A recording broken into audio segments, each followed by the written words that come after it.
네, 복된 주일입니다. 하나님께서 우리에게 주시는 이 주일의 은혜의 말씀은 신약성경 마태복음 10장 40절에서 42절까지의 말씀입니다.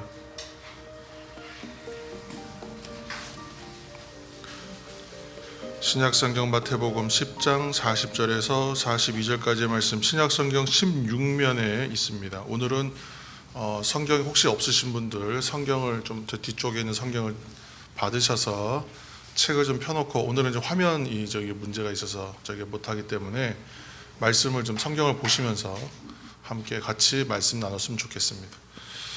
네, 성경 말씀을 펴 놓으시고 함께 읽겠습니다. 마태복음 10장 40절에서 42절까지의 말씀입니다. 너희를 영접하는 자는 나를 영접하는 것이요 나를 영접하는 자는 나를 보내신 이를 영접하는 것이니라.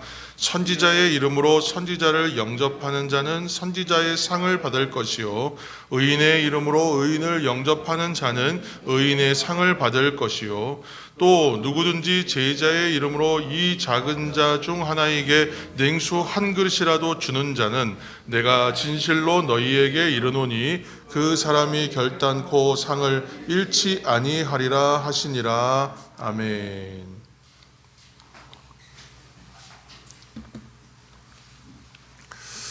성도 여러분, 오늘도 우리는 다정하시고 자비로우신 주님, 그 주님 안에서 이 시간 예배로 함께 합니다. 우리 모두 은혜로 함께 자녀가 되었고 또 제자가 되어 갑니다. 그리고 성도의 길을 함께 걸어가고 있습니다. 함께하는 이 공동체된 서로를 향하여 늘 중보와 사랑의 기도를 함께 나눠주시고 또 이 시간도 그렇게 축복했으면 좋겠어요. 사랑의 축복을 함께 나눴으면 좋겠어요. 그래서 주의 사랑으로 축복합니다, 이렇게 인사하시고 함께 말씀 듣겠습니다. 함께 인사할까요? 주의 사랑으로 축복합니다. 자녀들이나 가족들에게도 하십시오. 똑같이 손을 얹고 하시면 더 좋겠습니다. 주의 사랑으로 축복합니다. 네, 우리 손에 하나님께서 축복의 권세를 주십니다. 그 축복의 권세로 여러분 마음껏 축복하시고 또 축복을 받으시고 또 축복을 누리고 유통하시는 저와 여러분 되시기를 다시 한번 예수님의 이름으로 축복합니다. 아멘. 오늘 우리가 이제 읽은 말씀이 들어있는 이 마태복음 10장 전체는 제자, 곧 예수님의 부르심을 받아서 제자가 된 사람들에게 닥칠 일들에 대한 이야기들이 집약되어 있습니다. 그러니까 사실 이제 공관복음서 안에는 예수님의 제자들이 당한 일들에 대하여 여러 이야기들이 단편적으로 이렇게 나와 있어요. 여러 구절들로. 그러나 이 마태복음 10장은 마치 그 공관복음에 있는 이야기들을 다 집약해 놓은 것 같은 한 장입니다. 그래서 마태복음 10장은 제자에 관한 장이라고 해도 과언이 아닙니다. 그래서 예수님의 부르심을 받아서 제자가 된 사람들에게 어떤 일이 있냐, 닥칠 어려움들이 있다, 또 시련이 있다, 이런 이야기들이 나와요. 그러니까 부름받은 제자로서 감당해야 될 일들, 어려움들에 대한 이야기들이 지금 이 10장 안에 있다는 것이죠. 먼저 10장의 이 앞부분에는 일단 제자 이름들이 소개돼요. 12명의 제자 이름들이. 그리고 12제자를 파송하며 보내시는 이야기가 나오고 16절부터는 이제 제자들이 받을 시련, 박해, 어려움, 이런 말씀들이 나오고, 그래서 그 부분부터는 핍박에 대한 교훈, 이렇게 제목하면 좋겠습니다. 그리고 이제 24절쯤부터는 세상에는 힘과 위력과 권력이 있어요. 세상에 힘이 있죠. 그러니까 세상에 힘과 위력과 권력이 있는데, 그러나 그것을 두려워하지는 말라. 그러니까 일종의 위로와 권면, 담대하라, 힘내라, 그렇게 하시는 말씀들이 나와요. 한마디로 이 내용은 그래요. 선생 되신 예수님께서 이미 그 고난들을 당하셨기 때문에, 당하실 것이고 당하셨기 때문에, 그래서 그 선생 되신 예수님이 고난과 핍박을 받는다면 그 선생님의 제자된 사람들은 어떻겠어요? 동일하게 그 고난과 핍박을 받을 수밖에 없다, 받는 것이 당연하다. 근데 그러니까 두려워하지 말고 제자의 본분이 있다. 그것은 무엇이냐면 복음 전하는 것. 그 일에 대하여 담대하라. 이런 내용들이 이어지는 것입니다. 그리고 이 마태복음 10장을 쭉 이제 읽어보면 그런 생각이 들어요. 결국은 제자로서 예수님 따르는 데는 어려움이 있구나. 아주 간단한 이야기죠. 때로는 생명의 위협까지도 있겠구나. 그래서 이것이 우리가 흔히 잘 말하는 고난의 길이구나. 고난의 삶이겠구나. 이렇게 생각이 돼요.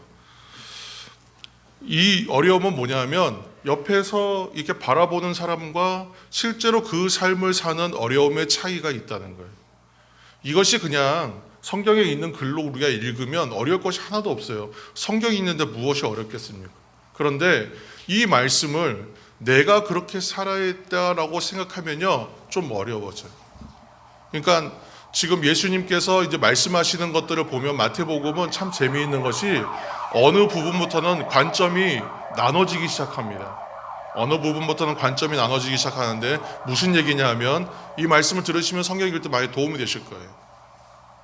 구경하는 사람과 제자의 관점이 나눠지기 시작해요. 그래서 보편적인 얘기인 것 같지만 누구나 들어도 되는 얘기였다가 점점점 어디로 가냐면 비유로 말씀하세요. 들을 사람만 듣도록 하세요. 왜요? 구경하는 사람은요, 그 말씀 들으면 다 도망가요. 당장 그렇게 살으라 그러면. 그런데 이것을 그 관점을 보고 이해하는 사람들이 보면 새로운 세계, 새로운 세상, 새로운 관점으로 보는 이야기이기 때문에 수용이 됩니다. 결단이 일어나요. 때로는 회심이 일어나요. 능력의 말씀이 돼요. 그러나 구경하는 사람에게는요, 그냥 이야기일 뿐이에요. 그래서 말씀이 나눠지기 시작해요. 이야기에 듣는 청중에 대한 그 범위가 달라진다는 거예요. 성경을 그렇게까지 읽어낼 수 있으면 참 좋습니다.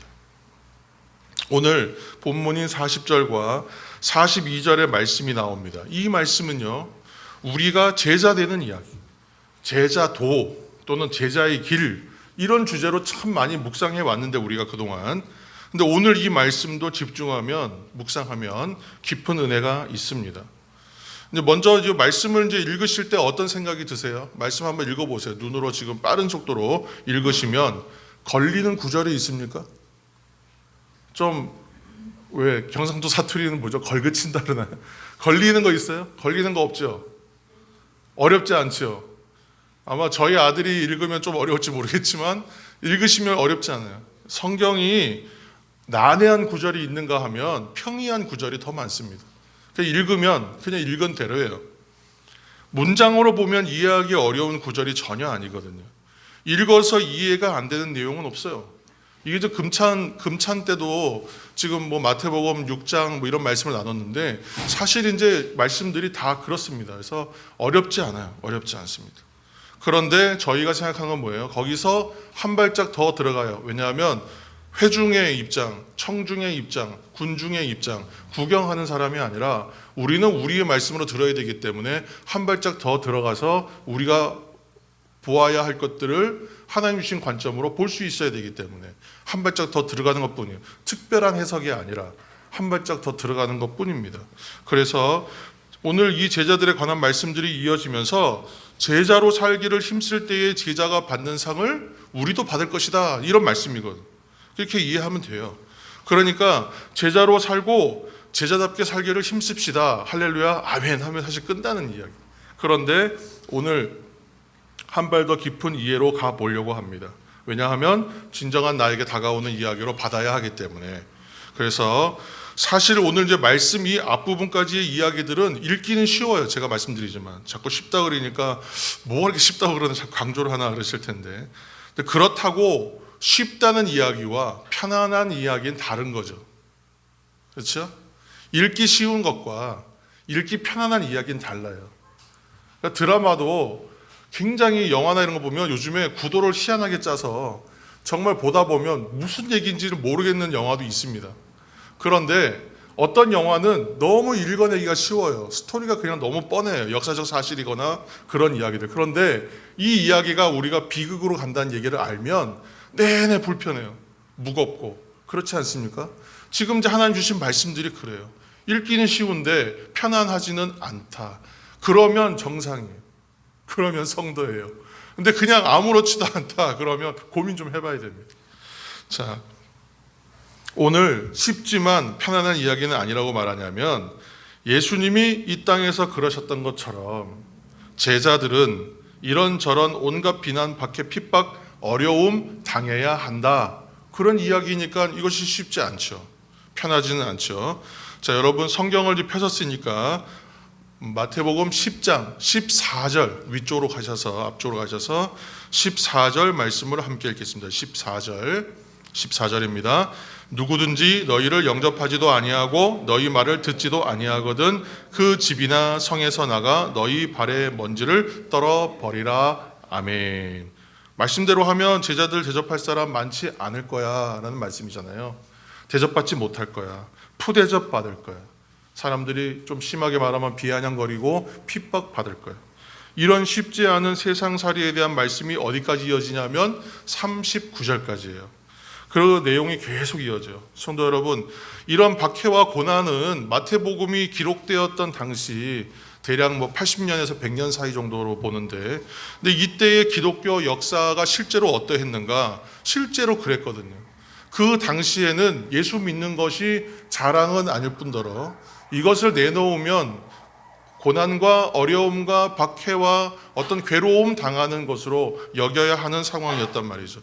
그래서 지금껏 예수님의 제자로 살아가는 그리스도인들이 어땠는가 생각해 보면 역시 마찬가지였어요. 예수 믿는 사람들 늘 핍박당했지 환영받았던 시기는 그렇게 많지는 않아요. 지금도 마찬가지. 그리고 수많은 순교의 피까지도 흘려야 했던 것이 기독교 역사예요. 오늘 본문 42절 이제 말씀을 읽겠습니다. 42절입니다. 42절. 또 누구든지 제자의 이름으로 이 작은 자 중 하나에게 냉수 한 그릇이라도 주는 자는 내가 진실로 너희에게 이르노니 그 사람이 결단코 상을 잃지 아니하리라 하시니라. 아멘. 오늘 말씀 가운데 이 지금 단어 가운데에 뭘 봐야 되냐면 작은 자. 첫 줄에 보면 오늘 말씀에 작은 자라는 표현이 나와요. 이때의 작은 자는 작은 자 중 한 사람에게, 그렇죠? 이때의 작은 자라는 말은 그 당시의 제자들을 가리키는 말이에요. 이 작은 자라는 말을 그 원문을 그대로 풀면 그런 뜻이 돼요. 참 보잘것없고 하찮아 보이는 사람들, 이런 뜻이에요. 정말 말 그대로 작은 자예요. 볼품 없는 사람, 대단치 않아 보이는 사람들을 말하는 것입니다. 왜냐하면 그 당시에 예수님의 제자들을 바라보는 세상의 시선이 작은 자로 보았다는 뜻이에요. 볼품없게 보았다는 거예요. 나사렛의 어떤 젊은 청년 쫓아다녔던 이상한 사람들이에요. 무슨 나라를 위해서 일한다고 하는데 그게 하나님 나라잖아요. 천국에 대해서. 하나님 나라에 대해서 이야기하는데 그게 무슨 나라인지도 모르겠고 이상한 운동하는 사람들이라고 생각했단 말이죠. 행색이 좋았겠습니까? 행색도 별 볼 일 없었어요. 대단한 위세가 있는 것도 아니었단 말이죠. 그 사람들, 중요해 보이지 않았던 사람들, 한마디로 보잘것없고 별 볼 일 없어 보였던 사람들이었어요. 그래서 작은 자, 실제로 가치 없어 보이는 사람, 작은 자였습니다. 당시 제자만이 아니죠. 그 이후의 기독교 역사, 교회의 역사는 그러한 역사예요. 그리스도인들은 늘 그런 취급을 받았어요. 그리고 교회가 그런 취급을 받았어요. 그래서 주님께서 오늘 이런 말씀을 주시는 것 같아요. 마태복음 10장 40절입니다. 10장 40절. 너희를 영접하는 자는 나를 영접하는 것이요 나를 영접하는 자는 나를 보내신 이를 영접하는 것이니라. 아멘. 이 말씀 안에 동격이 있죠. 문법적으로 얘기하면 동격, 같다는 뜻이잖아요. 같은 거다. 동격은 같다는 얘기인데 여기서 같은 게 뭐가 있습니까? 너희를 영접하는 자는 나를 영접하는 거죠. 너희와 나는 동격이에요. 또 무엇이 같습니까? 나를 영접하는 자는 할 때 나와 보내신 이가 동격이에요. 재미있어요. 이 말은 제자들은 예수님과 같다. 이 말은 제자들은 예수님과 같은 길을 걷는 사람이다. 같은 유다. 예수님을 따르는 그 길은 어떤 길이냐면 하나님이 함께 하시는 길이다. 우리는 그렇게 읽혀요. 맞습니까? 할렐루야? 아멘. 성도 여러분, 그러므로 어려움과 시련을 현실로 받아들이고 있었던 당시의 제자들과 그리스도인들과 교회는 그 이후에 제자들과 그리스도인들과 교회도 깨달아야 했던 거예요. 뭘 깨달아요? 지금 우리가 하고 있는 일과 우리가 살고 있는 현실은 어떤 현실이에요? 하나님의 일에 참여하는 인생이에요. 이것을 알아야 되는 거예요.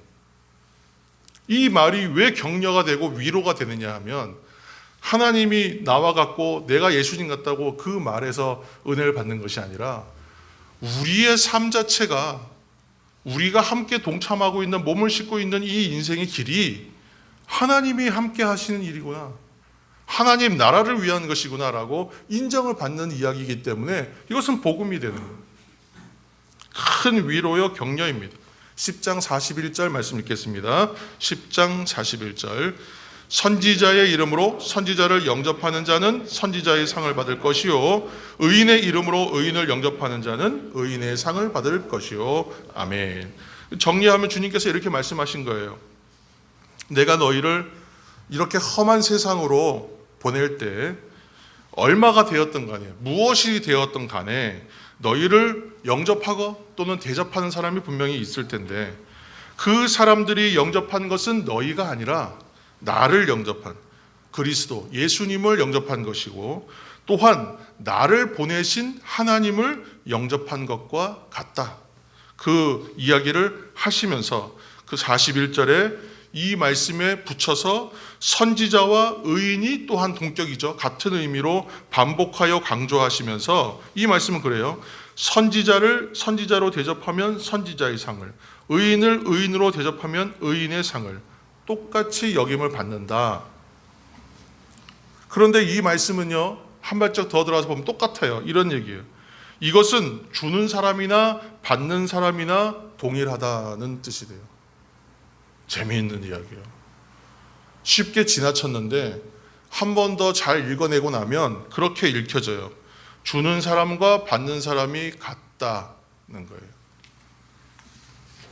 40절과 41절의 말씀을 통해서 제자들과 초기 공동체와 또 그리스도인들은 당시에 복음 전하면서 당하는 고난과 어려움 속에서 큰 힘을 얻었을 거라고 생각해요. 서로의 짐을 지고 격려하는 은혜의 말씀으로 들었을 것 같아요. 그리고 거기에 42절을 덧대요.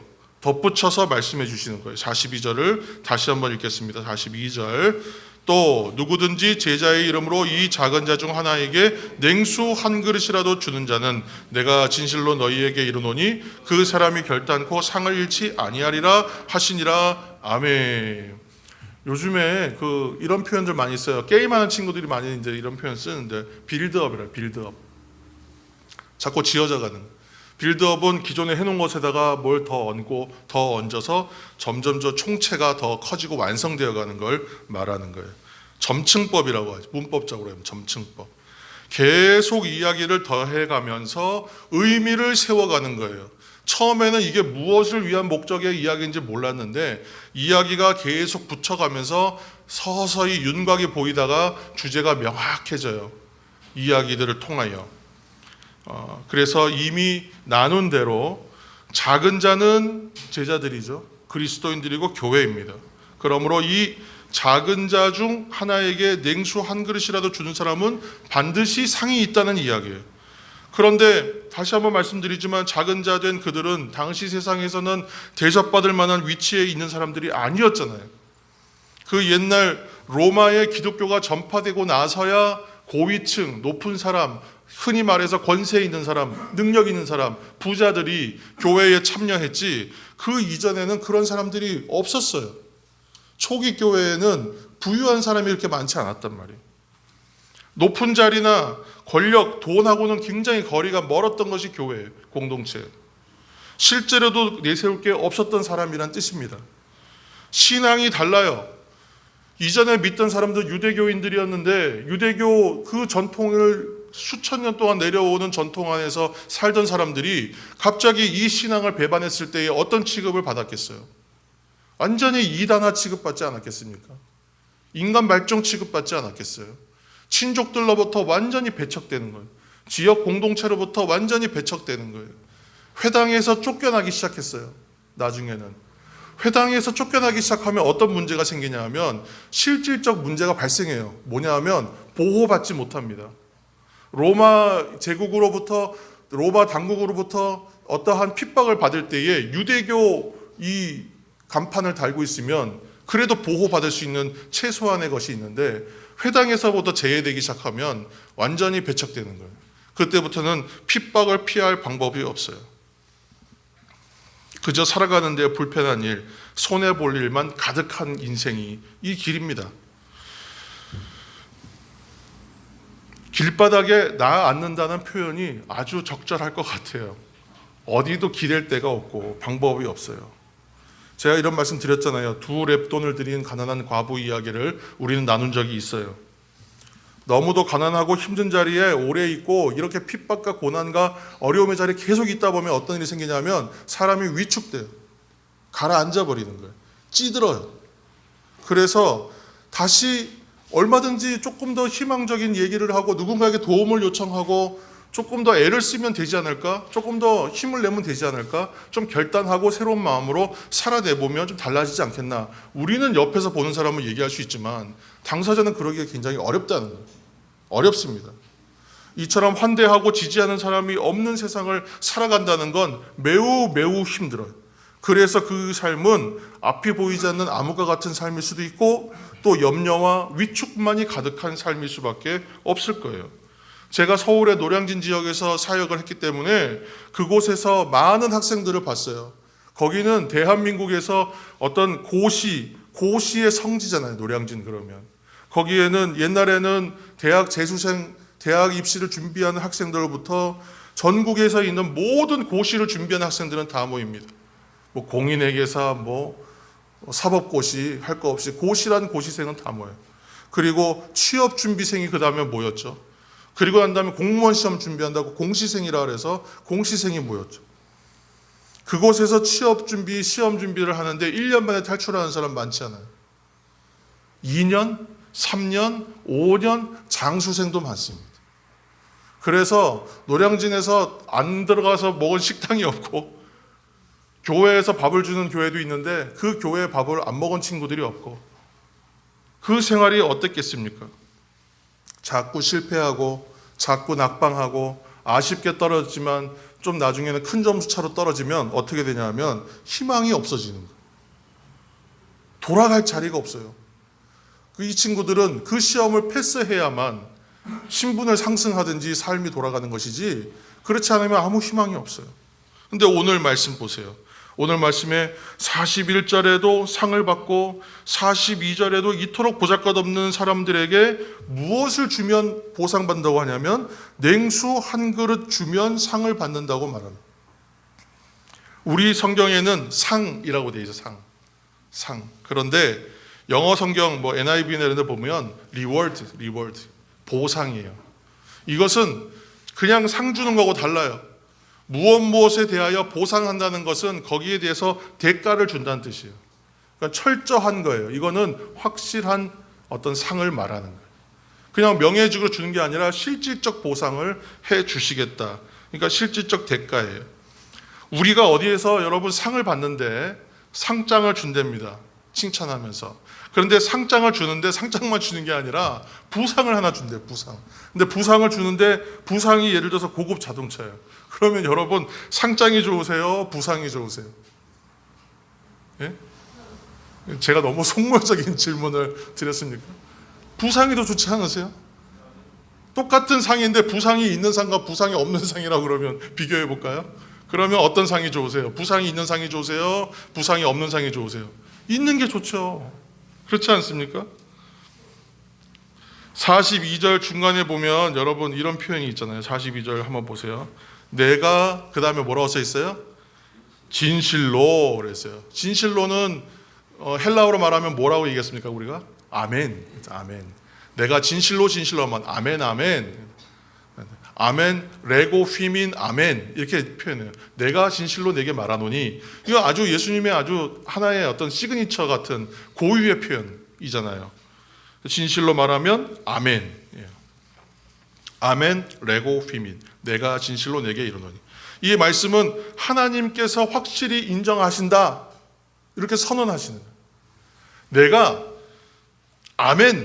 아멘의 말로 내가 얘기한다. 내가 진실로 얘기한다. 이건 확실하게 못 박는다. 이건 하나님께서 보증하시는 이야기다. 확실하다라고 하시는 말씀이잖아요. 작은 자는 말씀하신 드린 대로 세상에서 참 보잘것없는 사람들이었어요.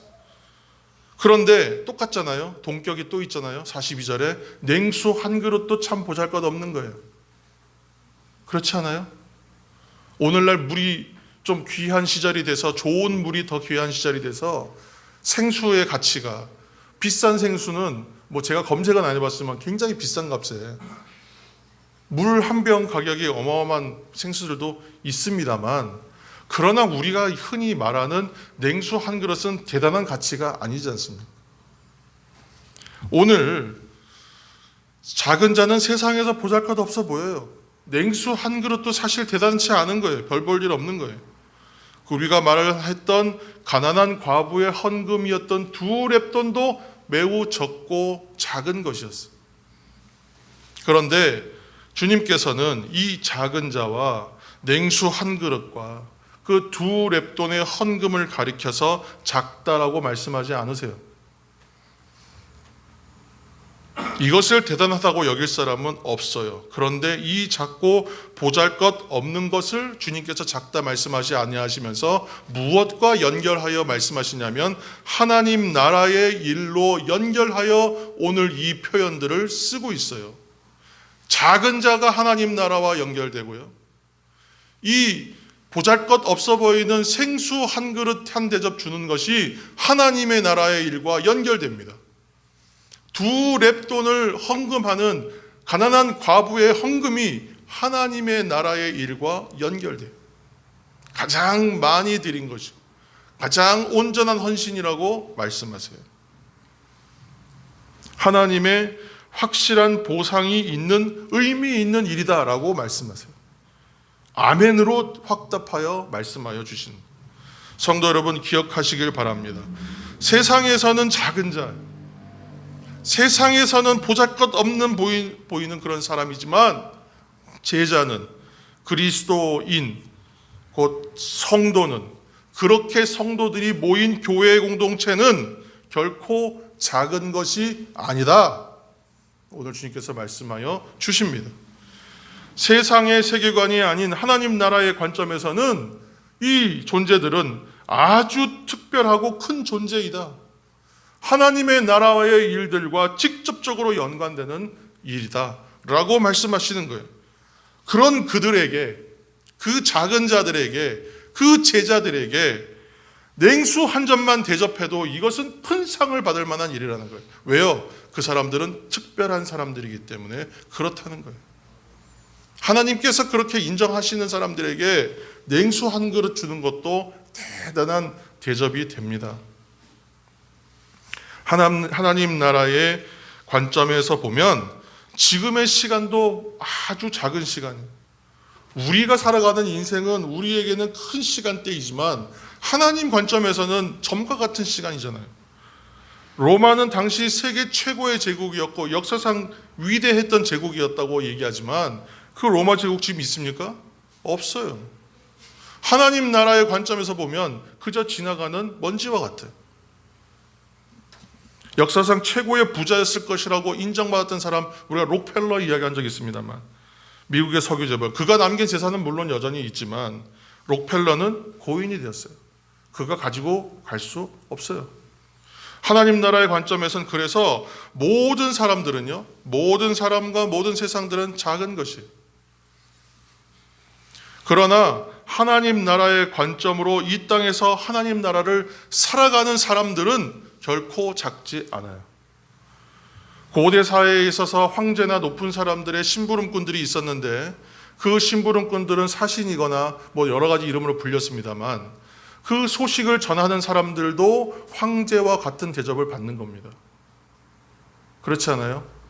우리 역사에서도 명나라, 청나라 황제의 사신이 오면 그 황제의 어떤 준하는 대접을 해야 되지 심부름꾼 취급하다가 난리가 납니다.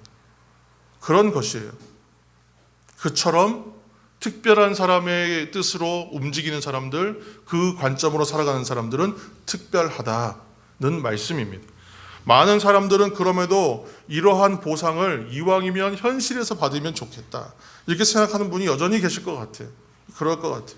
그렇지만 하나님 나라를 이 땅 가운데서 사는 사람들은요, 사실은 이미 보상을 받고 있어요. 사도 바울이 고린도 후서 5장 17절 말씀에 이렇게 말씀합니다. 제가 읽겠습니다. 그런즉 누구든지 그리스도 안에 있으면 새로운 피조물이라. 이전 것은 지나갔으니 보라 새 것이 되었도다. 아멘. 오늘 나눈 말씀으로 성도의 삶에 하나님의 상, 보상이 따른다는 사실을 믿는 사람들은 사실은 이미 내가 보상받고 있습니다라고 생각하실 것 같아요. 이렇게 공감하시는 분은 이미 그 삶을 살고 있는 것입니다. 어떤 삶이요? 하나님 나라가 내 삶에 임하는, 내가 이전과는 다른 새로운 삶을 살고 있는 것, 그것을 아실 거예요. 예수님의 제자들은 예수님에게서 그 나라를 보았습니다. 예수님의 제자들은 그 눈을 주님이 보시는 시야와 관점들을 볼 수 있었어요. 다 보지는 못했겠지만 이러한 새로운 세상을 발견한 사람들이었기 때문에 그들이 순교하기까지 그렇게 살 수 있었던 거예요. 오늘 나눈 말씀으로 이 말씀들이 우리에게 은혜되는 말씀 되기를 다시 한번 축복합니다. 다시 한번 말씀드리지만 이 사실을 기억하세요. 모르는 사람은 모릅니다. 끝까지. 그러나 아는 사람들은 누려요. 누린다고요. 즐길 수 있다. 알면 알수록 더 잘 누려요. 세상의 기준으로 작은 자, 작은 일, 냉수 한 그릇처럼 작고 보잘것없는 것을 이야기하시면서 이 말씀 우리에게 주시는 거예요. 입고 먹고 누릴 것, 삶에 필요한 모든 것 책임지시겠다. 그런 약속이 어디 있습니까? 찾지 마세요. 이 말씀 안에 이미 그것은 그 외에 더 하시는 것으로 우리에게 주신다라는 약속이 보장되어 있는 말씀입니다. 부수적인 것에 목숨 걸 필요가 없습니다. 그것은 보장받았습니다. 우리는 하나님 나라에 연결되는 삶이라는 것을 여러분 아시고, 우리는 하나님 나라와 연결된 삶을 사는 특별한 존재라는 것을 기억하시면서 담대하게 살아내시는 성도와 교회 되시기를 예수님의 이름으로 축복합니다. 아멘. 기도하겠습니다. 사랑과 은혜가 많으신 아버지 하나님, 역사하시는 아버지 하나님, 오늘날 이 땅 가운데에서 작은 자로 살아감, 또한 냉수 한 그릇 대접하는 것을 즐겨함, 하나님의 사람들과 하나님 나라의 관점으로 살아가면 우리의 공동체 위에, 우리의 성도들 위에 하나님, 특별히 하나님께서 보상이 있으며 또한 외면하지 아니하시며 오늘도 우리와 함께 하신다. 이 말씀이 참으로 큰 위로가 되고 우리에게 큰 격려가 됩니다. 서로 격려하고 서로의 짐을 지며 하나님의 교회에 하나님의 성도 되어가는 일, 제자의 길 걸어가는 것에 대하여 두려워하지 않고 염려하지 않고 우리가 힘을 내어 걸어갈 수 있도록 오늘도 우리 가운데 성령으로 충만하게 하여 주옵소서. 모든 말씀을 예수님의 이름으로 기도합니다. 아멘.